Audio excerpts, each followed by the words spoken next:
الحمد لله نحمده ونستعينه ونستغفره ونؤمن به ونتوكل عليه ونعوذ بالله من شرور أنفسنا ومن سيئات أعمالنا من يهده الله فلا مضل له ومن يضلله فلا هادي له ونشهد أن لا إله إلا الله وحده لا شريك له ونشهد أن سيدنا ومولانا محمدا عبده ورسوله أما بعد فقد قال الله تبارك وتعالى في القرآن المجيد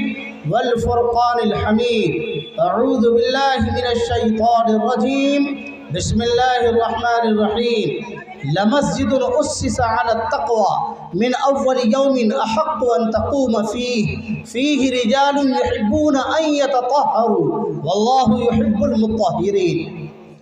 صدق الله العظيم قال النبي صلى الله عليه وسلم من بنى لله مسجدا بنى الله له بيتا في الجنة أو كما قال عليه الصلاة والسلام مسلمانوں اٹھو قرآن کی تعلیم پھیلاؤ مسلمانوں اٹھو قرآن کی تعلیم پھیلاؤ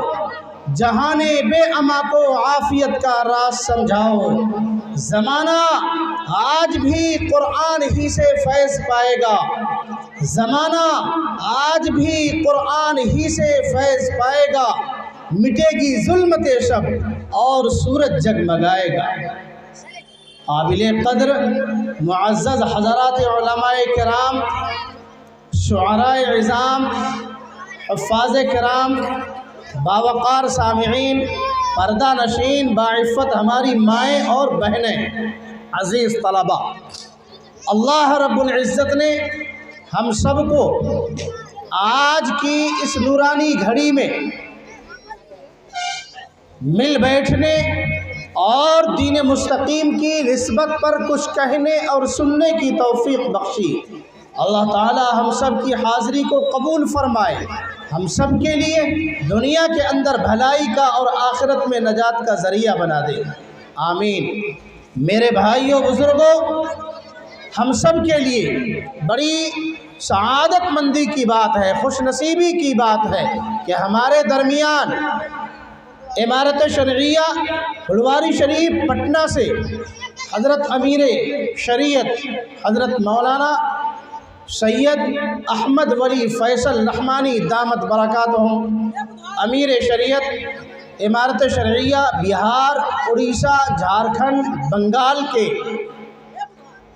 معزز مہمان تشریف لائے محترم مہمان ہمارے درمیان تشریف لائے اور آپ کے دست مبارک سے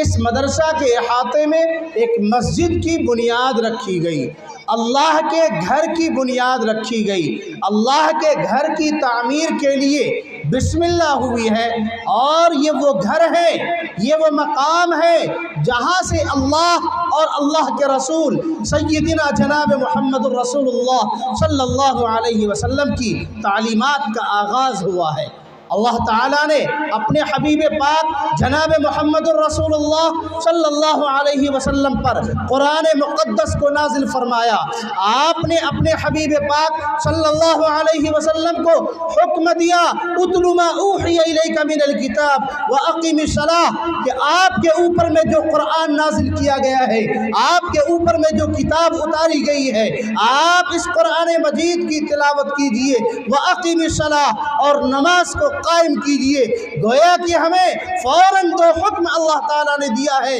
قرآن پاک کی تلاوت کا حکم اللہ تعالیٰ نے دیا اور قرآن پاک کی تلاوت کے بعد قرآن پاک کی تلاوت کے حکم کے بعد فوراً بلا تاخیر اللہ تعالیٰ نے حکم دیا ہے وَأَقِمِ الصَّلَاةَ نماز پڑھیے ہم سب کی سعادت مندی ہے خوش نصیبی ہے کہ سونا پور کمل دہا کی اس سرزمین میں یہ مدرسہ ہے جہاں اللہ اور اللہ کے رسول کی تعلیم تعلیمات کا سلسلہ جاری ہے۔ بچوں کو قرآن مجید کی تعلیم دی جاتی ہے، احادیث مبارکہ کی تعلیم دی جاتی ہے، اللہ کا نام سکھلایا جاتا ہے، اللہ کے احکامات سکھلائے جاتے ہیں، دین مستقیم کی تعلیمات دی جاتی ہے۔ اور اللہ تعالیٰ نے جو دین ہمیں نصیب فرمایا ہے، جو عالمی دین ہے، جو آفاقی دین ہے، ساری دنیا کے ایک ایک فرد کے لیے یہ دین ہے، انسانیت کا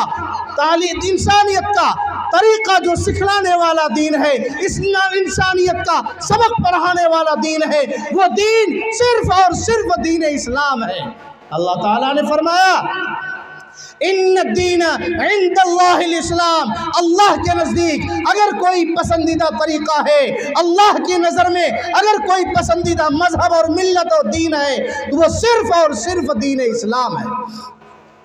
وَمَن يَبْتَغِ غَيْرَ الْإِسْلَامِ دِينًا فَلَن يُقْبَلَ مِنْهُ، اگر کوئی دین اسلام کو چھوڑ کر کے کسی اور مذہب میں جاتا ہے، کسی اور مذہب میں آستہ اور عقیدہ رکھتا ہے، کسی اور مذہب کو وہ آفاقی مذہب سمجھتا ہے، ہمیشہ کی کامیابی کا مذہب سمجھتا ہے، تو یہ اس کی غلط فہمی ہے، بھول ہے۔ اسے یاد کرنا چاہیے اللہ کے اس طریقے کو، اللہ کے اس حکم کو جو سرور کائنات جناب محمد رسول اللہ صلی اللہ علیہ وسلم کو دیا گیا ہے۔ سب سے پہلا سبق اللہ تعالیٰ نے جو پڑھایا اپنے نبی پاک صلی اللہ علیہ وسلم کو، وہ سبق ہے اقرأ بسم ربک الذی خلق، پڑھیے اس رب کے نام سے جس نے آپ کو پیدا کیا ہے۔ تو اس مدرسے کے اندر قرآن پاک کی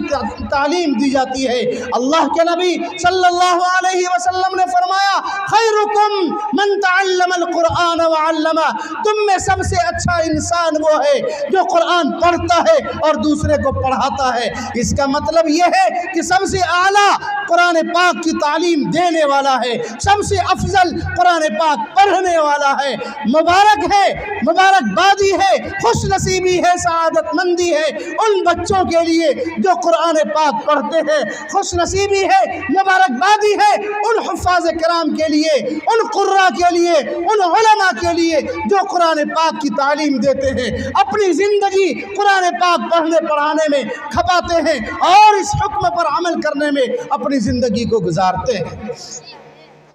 یہ مدرسہ ہے جہاں تعلیم دی جاتی ہے۔ اور اللہ کے نبی جناب محمد رسول اللہ صلی اللہ علیہ وسلم کے اس حکم کا ترجمہ، اس حکم کی تفسیر، اس کا مطلب علامہ اقبال نے ہمیں نہایت ہی نرالے انداز میں سمجھایا ہے۔ میری زندگی کا مقصد میرے دی کی سرفرازی، میری زندگی کا مقصد میرے دی کی سرفرازی، میں اسی لیے مسلمان، میں اسی لیے نمازی۔ گویا کہ جب ہم نے اللہ کا کلمہ پڑھا، اللہ کو ایک مانا، اپنے پیدا کرنے والے کو ہم نے سمجھا، اس کا نام لینا شروع کیا، تو اللہ کی طرف سے ہمیں حکم ملتا ہے وَأَقِمِ الصَّلَاةَ۔ آپ کے مدرسے کے احاطے میں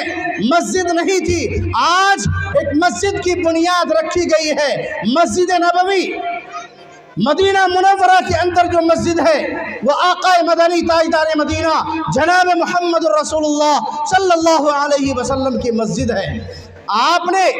مکہ المکرمہ سے مدینہ منورہ کے لیے جب ہجرت کیا، آپ نے ہجرت کے بعد سب سے پہلا کام مسجد نبوی کی تعمیر فرمائی۔ آپ نے اپنے ہاتھوں سے مسجد نبوی کی تعمیر فرمائی ہے۔ اور وہیں سے قریب میں ایک مسجد ہے جس کو مسجد قباء کہتے ہیں۔ جتنے بھی حجاج کرام مدینہ منورہ کا سفر کرتے ہیں وہ مسجد قباء ضرور جاتے ہیں۔